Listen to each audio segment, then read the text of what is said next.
There are people move through the world as if untouched, their laughter light, their presence fleeting, and then there are others. You'll know them, not by the stories they tell, but by the silence they keep. Not by the tears they cry, but by the ones they never let fall. These are the ones who have suffered too much. They carry within them a wound so old it has become part of their architecture. Not always visible, but always present.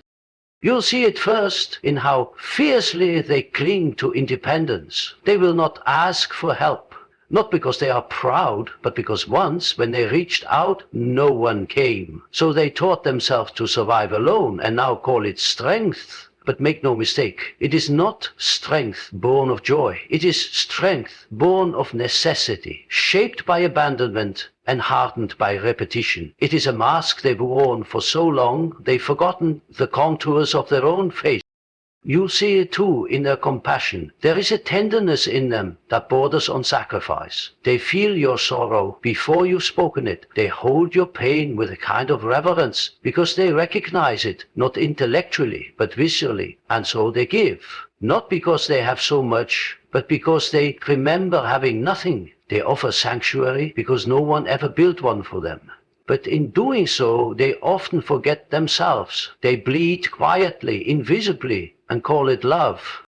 And then there is the fire behind the eyes, the quiet rage, not loud, not violent, but constant, controlled. It is not the rage of destruction, but the rage of survival. The slow, simmering anger that comes from having endured more than was fair, more than was human. This fire doesn't consume them, but neither does it die. It fuels the long walk back from the edge. It teaches them boundaries. It tells them never again.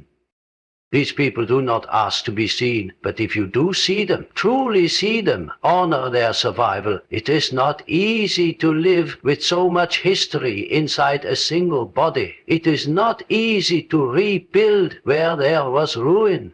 Yet they do, not perfectly, not always gracefully, but they do.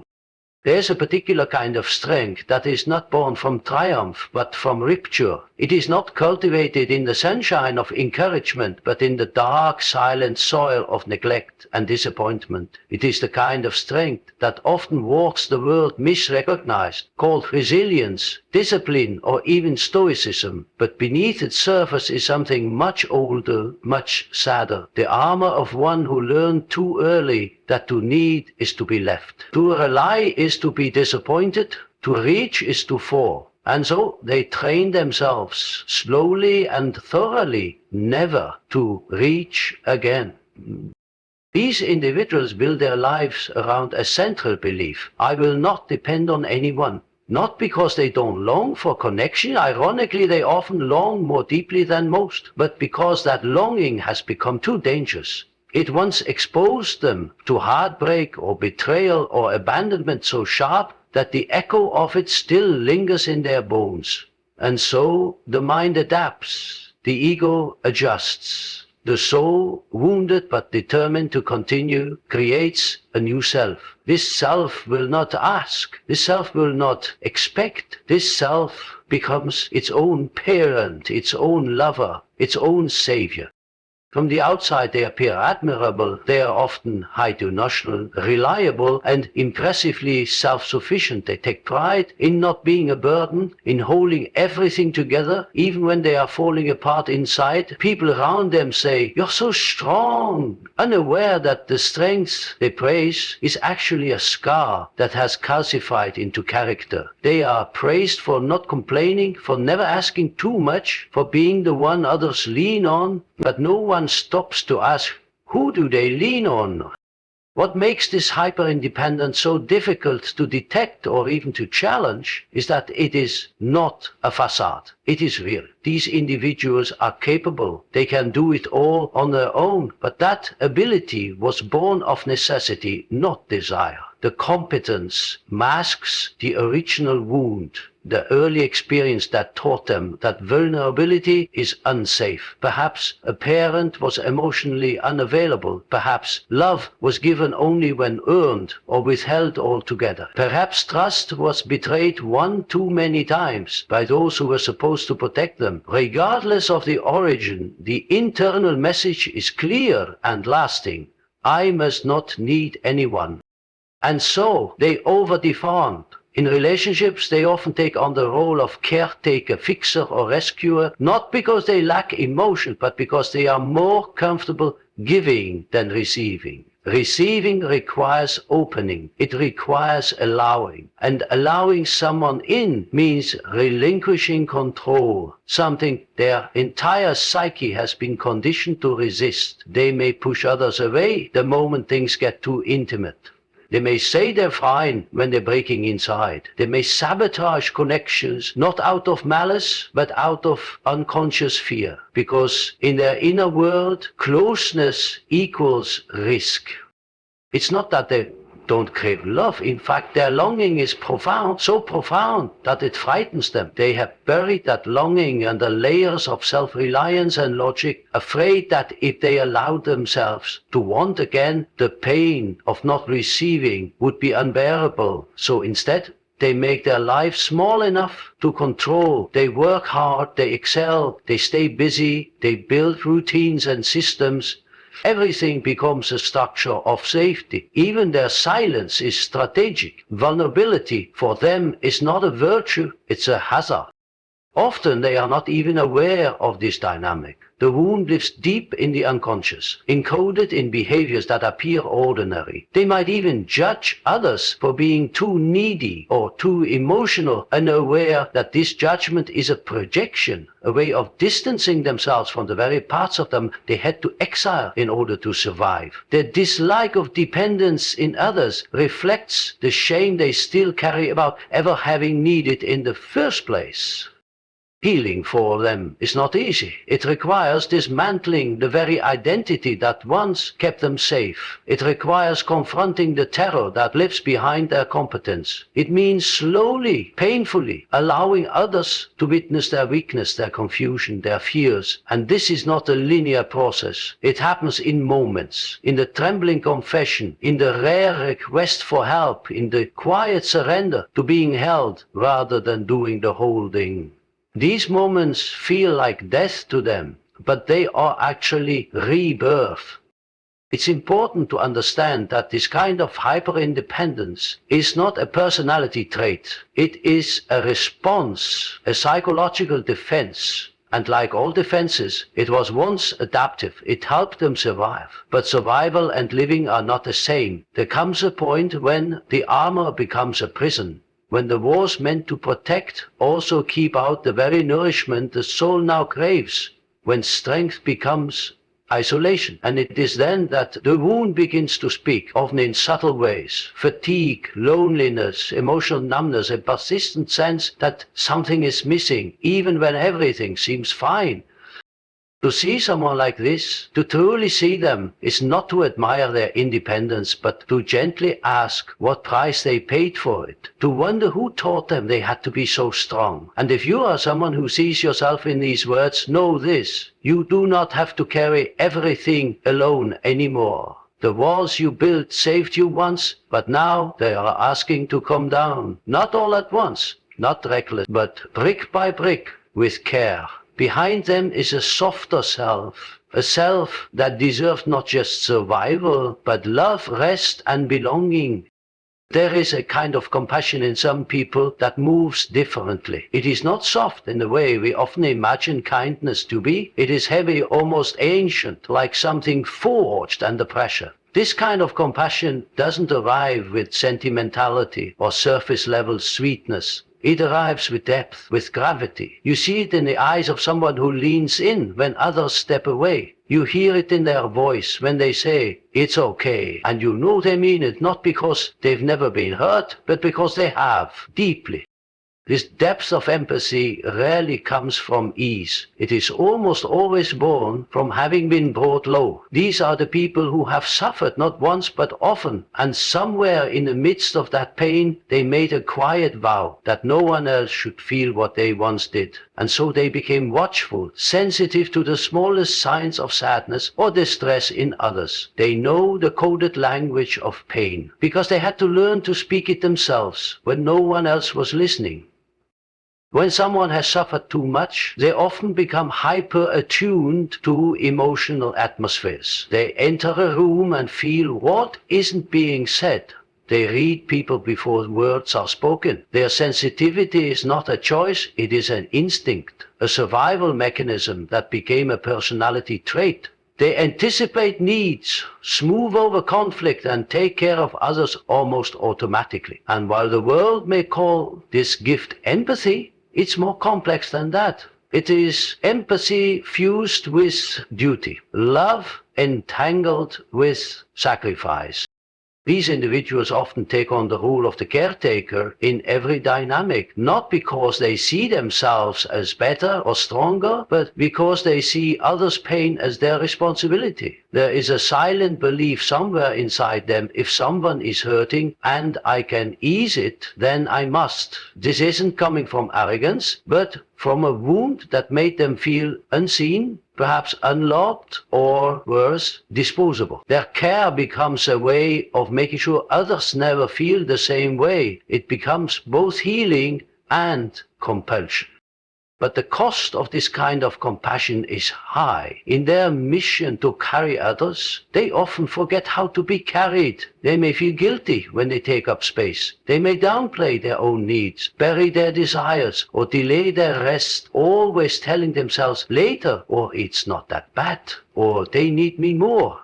They become the strong one, the reliable one, the one everyone turns to, but seldom does anyone ask how they're, and when they are asked, they often lie. Not maliciously, but instinctively, because admitting their own struggle would feel like failure, or worse, it might collapse the carefully balanced structure of their identity. This kind of compassion can border on martyrdom. There is a self-erasure that happens slowly, imperceptibly. Their lives fill up with tending to others, emotionally, mentally, even spiritually. They become the emotional anchor in their families, relationships, workplaces, but anchors, by design, do not move. And so they stay rooted, grounded, steady, while something inside them longs to drift, to be held, to be known, not just as a supporter, but as someone who also needs support. What complicates this dynamic further is that their giving often goes unnoticed. Not because people are ungrateful, but because these individuals are so good at hiding the cost. They smile through exhaustion. They say, "I'm fine," with such conviction that no one thinks to look closer. Their suffering becomes invisible. And when their efforts are overlooked, they rarely express resentment, they internalize it. They tell themselves they're too much for feeling unappreciated. They silence their hurt with the same compassion they offer others, but turned inward as rationalization. They're just busy. It's not about me. I should be more understanding. But over time this wears them down, slowly, imperceptibly, like water carving a canyon. A quiet bitterness can begin to form, not because they want to stop loving, but because they've forgotten how to include themselves in the love they so freely give. The compassion that once connected them to others now begins to isolate them. They may feel used, even when others didn't intend to use them. They may feel invisible, even when surrounded by people. And the worst part is, they often blame themselves for it. What they need more than anything is to be reminded that their worth is not in what they give. That they are not loved because they sacrifice, but because they are human, deserving of rest and care and gentleness just like anyone else. They need relationships that reflect back to them their own humanity, not their utility. They need spaces where they can lay down the weight without being asked why they carried it in the first place. For these people, healing doesn't come through more giving, it comes through allowing themselves to be cared for, even when it feels unnatural, allowing others to see them in their messiness, their confusion, their weakness, without rushing to fix or explain it, allowing love in, not as something they earn, but something they are inherently worthy of. This kind of healing is not fast. It moves like old roots growing toward water. It requires unlearning, releasing the belief that they must always hold everything together, recognizing that sometimes the most courageous act is not to help but to ask for help, to say I need without shame, to say I'm tired without apology, to whisper please and to let that be enough. For those who have suffered too much, compassion became both their sword and their shield. But even warriors need a place to lay down their weapons. Even healers need healing, and the ones who hold the world together with quiet kindness deserve more than anyone to be held in return. There are people who walk through the world with a stillness that seems almost supernatural. Their faces are calm, their voices measured, their steps deliberate. They do not explode, they do not shout, they do not break easily in front of others, but behind their eyes there is something unmistakable. A fire, not wild or chaotic, but steady, contained, always burning. This is the quiet rage of someone who has suffered too much and learned that survival sometimes requires silence more than sound. This is not the rage we often imagine. Loud, violent, uncontrollable. No, this is something older, deeper. It is the rage that sits beneath years of being dismissed, unheard, or harmed without recourse. It is the accumulation of 1,000 injustices, small and large, endured without expression because expression was dangerous or useless. It is the emotional residue of being betrayed by those who were supposed to protect, of watching truth be ignored, of learning far too young that the world does not always reward the innocent and often punishes the vulnerable.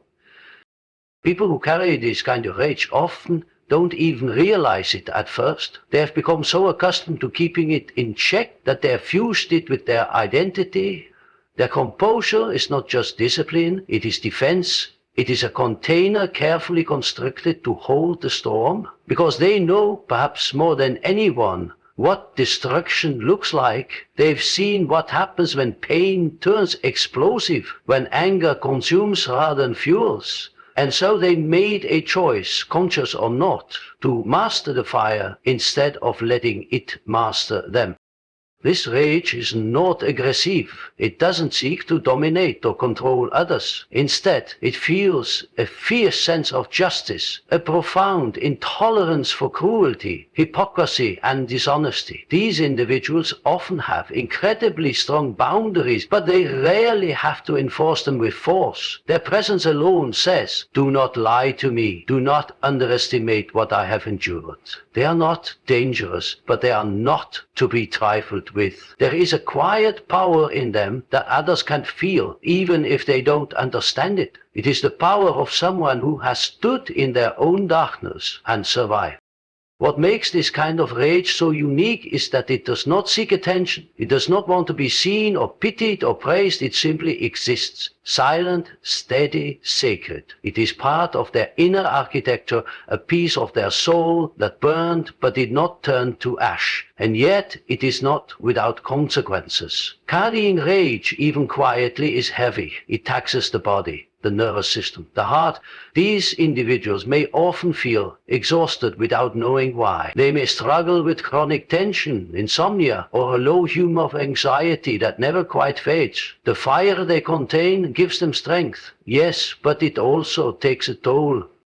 They are not emotionless. In fact, they often feel things more deeply than most, but they train themselves to filter those feelings through discipline. The anger that another might express in a shout, they process in a clenched jaw. The betrayal that might lead others to lash out, they carry in silence. Not because they are weak, but because they know that destruction is not the only language of pain. Their control is their shield, and sometimes, tragically, it is also their prison. What is often misunderstood about them is that they are not bitter. Bitterness is what happens when rage is denied its dignity. But these people have, in some way, found a way to make peace with their fire. They do not deny it or reject it. They simply keep it sacred. Their anger has purpose. It tells them where their boundaries are. It tells them what matters. It fuels their art, their discipline, their ability to speak hard truths when others remain silent. It is not something they are ashamed of, but it is something they rarely share. Because most people are afraid of this kind of fire. They misunderstand it, they pathologize it, they say you need to let it out, as if rage is a toxin to be expelled. But for those who have suffered too much, their rage is not poison, it is medicine. It is what kept them from disappearing. It gave them the energy to crawl out of the wreckage, to keep going when everything inside them screamed to give up. It is not a failure of healing, it is part of their survival. To be close to someone like this is to be in the presence of something deeply powerful, but it requires respect. It requires understanding that what looks like calm may be containing centuries of pain, that what looks like restraint may be the product of 1,000 battles fought and won internally. These individuals are not cold, they are not distant, they are just measured. They are selective with their words, because words for them are sacred. They do not waste them. They have seen how easily words can destroy. And yet they are capable of extraordinary warmth, loyalty, and courage. When they love with their entire being. When they commit, it is with an intensity few can match. They are not afraid of the dark in others, because they have lived with their own. They are not repelled by pain, because they have known it so intimately. They are warriors, not in the way of violence, but in the way of endurance. They are not always easy to know, but when you do know them, when they let you pass the fire, you will find a person of depth, of integrity, of profound emotional intelligence, someone who knows what it means to break and still stand, someone whose quiet rage is not a sign of danger, but of survival. And if you are one of these people, if this fire lives in you, know this. Your rage is not your enemy. It is your witness. It saw everything you went through, and it chose not to destroy you, but to keep you burning, steady, alive. So often we walk past people without knowing the silent wars they fought, the scars they've hidden beneath politeness, laughter, or sheer competence. But if you look closely, truly, quietly, you will begin to see the signs. Not in the dramatic gestures, but in the subtle patterns. The ones who refuse help no matter how tired they are. The ones who pour out love without asking for any in return. The ones whose eyes burn with something ancient and unspoken. These are not just habits or quirks. These are traits of those who have suffered too much. They built strength from necessity, not from glory. Their compassion is carved from the memory of what it felt like to be invisible. Their boundaries are not walls, they are maps of where pain once lived. And their silence, it isn't emptiness. It is the sound of someone who has learned that not everything needs to be spoken to be understood. We owe it to these souls, if we are not one of them ourselves, to tread gently, to recognize that some people are not distant because they don't care, but because they care so deeply it nearly broke them. That some give endlessly because they once received nothing. That some burn quietly because the world gave them no other way to stay warm. And if you are one of them, hear this. You are not weak for having wounds. You are not broken because you adapted. What you became in the face of your suffering is not something to hide. It is something to understand, something to honor. The traits you carry are not flaws. They are evidence. You lived, you endure, you are still here. And that in itself is a kind of quiet, enduring miracle.